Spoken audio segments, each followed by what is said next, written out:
The Dallas Cowboys haven't reached the NFC Championship game since 1995. However, head coach Mike McCarthy has a lot of playoff experience. When you look at the game between the Cowboys and the 49ers, though, which team are you more confident in the coaching staff? Oh, I think Kyle Shanahan is the up-and-coming, hot guy, the prom king, all that kind of stuff. And then we talk to Troy Aikman and hear him talk about who he thinks is the guy that he would hire if he could hire any coach, and that'd be Kyle Shanahan. But as you know, and we've had these conversations, I'm not much on ranking. Who's better? And we saw the foolishness of ranking when we looked at what ESPN did with ranking the 14 quarterbacks and putting Dak down with Skylar Thompson. Right. It's not only is it subjective, it almost seems arbitrary. There's most people, I think, because Mike McCarthy doesn't promote himself in any certain way, I think Mike McCarthy would not be ranked by most people right up there. But he's got a Super Bowl on his shelf, and the people in this building understand, including the players, understand what it is he does. The Cowboys won't lose because of Mike McCarthy, and I think that's a fair, even way of doing it. And either will the 49ers. These are going to be two very well-prepared teams. One area where Mike McCarthy has really helped himself and the Cowboys, a year ago when they played the 49ers in the playoffs, the Cowboys had 14 penalties. Yes, I was just going to ask you about that. You're going to lose that game. Yes. That's if you think of first downs, and not every penalty obviously is a first down, but pick a number. That's an atrocious number. It's if you were already going to allow the other team to convert 50% of their first down, so they get 10 of 20, and now you're handing them 14 more. You're going to lose. Yeah. This past week, Dallas against Tampa Bay had 2 penalties. Wow. And so Mike McCarthy doesn't get enough credit for fixing this thing that everybody goes, oh, how do you fix it? And I don't know the answer. I'm not sure the Cowboys do either. I just know that they did fix it. And I bet you they don't have 14 penalties against Kyle Shanahan and the 49ers. Let's get to a Dallas injury report, and I'm not talking physical injury report. Let's talk about the mental side of things. Kicker Brett Maher missing 4 PATs against the Tampa Bay Buccaneers. How can he turn it around for the 49ers? It's worth mentioning there is an offense, there is a defense, there is a special teams. Jason Peters, the offensive lineman with the hip, probably isn't going to play.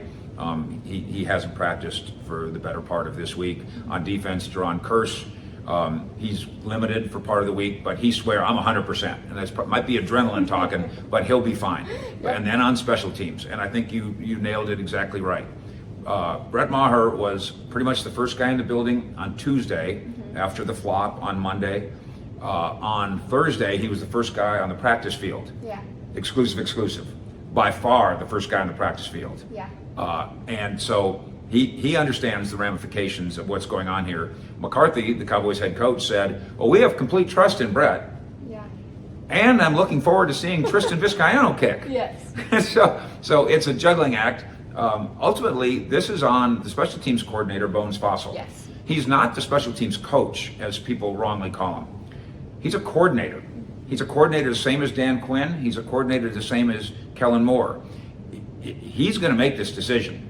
Assuming, of course, that Brett Maher has a good week of practice. If he has a bad week of practice, the decision will be made for him. But let's assume that Brett Maher is back to normal this week in practice, and then the Cowboys go to San Francisco, and it's going to be heart pumping for that first field goal. Absolutely. The two most. I hope that Brett Maher isn't the most nervous person in the building. But it's entirely possible that Bones Fossil might be the most nervous person in the building. That's a good take. So throughout the NFL season, there is of course always a rest advantage.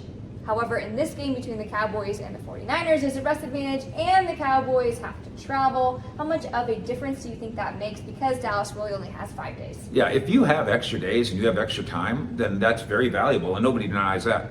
What's being missed here is the Cowboys were given extra days and extra time by playing on Monday night in preparation for Tampa. And all I heard, I didn't hear this from the Cowboys, but I heard Cowboy Nation kind of gripe about, why are they making us play on Monday? What's wrong with playing on Monday? It was fantastic. How do you know that Micah Parsons getting to the quarterback, getting to Tom Brady, isn't the result of the Cowboys having, in a way, 2 extra days of rest, 2 extra days of preparation? So you get some and you give some. The other part of this equation about being on national TV on Monday and being on national TV on Sunday, obviously in primo spots. This is part and parcel with being America's team. If you don't like being on national TV all the time, then you probably shouldn't play for the Dallas Cowboys. Go play for the Bengals. Well, okay, the Browns. Go play for the Browns. Right. Go play for the Texans. The Texans don't have any. The Texans never complain Right. about having to play on Monday and Yes. and prime time, because they never do. Yes. So this is not particularly a punishment. Again, would you prefer to have extra time? Sure you were. Sure you were. But money runs this thing. TV runs this thing. This is how players make money.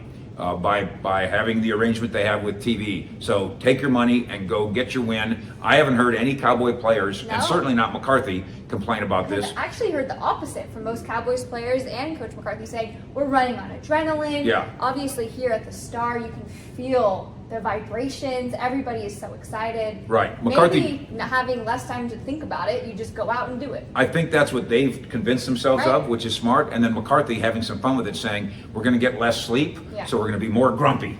And that'll go help us compete in San Francisco. I love it. Quarterback Dak Prescott obviously takes a ton of flack. No matter what happens, it's his fault. However, he played almost a perfect game against the Tampa Bay Buccaneers, which was polar opposite of quarterback Tom Brady.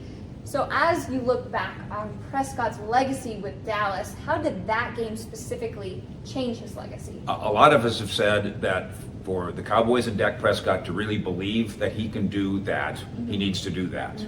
Okay, now he's done it. So does that mean that all the pressure is off and everything's rosy and he's going to the Hall of Fame? Of course it doesn't mean any of those things, because now Yeah. you have to do it again. But I do absolutely believe that there's a muscle memory thing now with Dak Prescott and the Cowboys, because part of this game was they did not start out perfectly. I know for a fact the Cowboys' intention was to have early, safe, makeable throws Yeah. to get him on a roll. Well, instead, I don't know that he threw the ball particularly poorly on the first two series, but 3 and out and 3 and out, and certainly some in Cowboy Nation were going, boy, this looks just like they did in Washington. But then the resilience, the Mike McCarthy theme word around here, Yeah. takes hold, and after that, yes, Dak Prescott had, not only statistically, but emotionally, psychologically, an impact, Yeah. the best game of his career.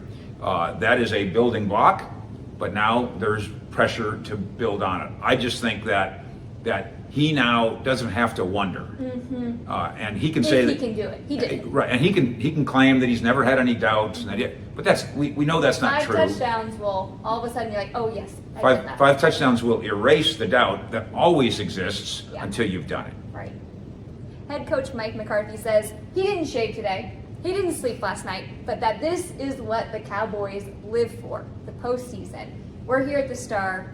What kind of whispers are you hearing? Well, I'm trying to work up the nerve to ask McCarthy, because if you've looked closely, some Sundays he's got a beard, Yeah. and some Sundays he doesn't. Now, he's got a wife, and he's got a young daughter. Right. And in my personal experience, the people who are making his shaving decisions Yeah. have nothing to do with the Cowboys schedule. It's his wife and it's his daughter who are making the shaving decisions. But the preparation, and you're hitting the gas pedal here, and this is part of the short week thing, there's plenty of time to get ready. Yeah, if you lose 6 hours on Monday, you can find another hour on a Tuesday, you can find 2 more hours on a Wednesday, and the like.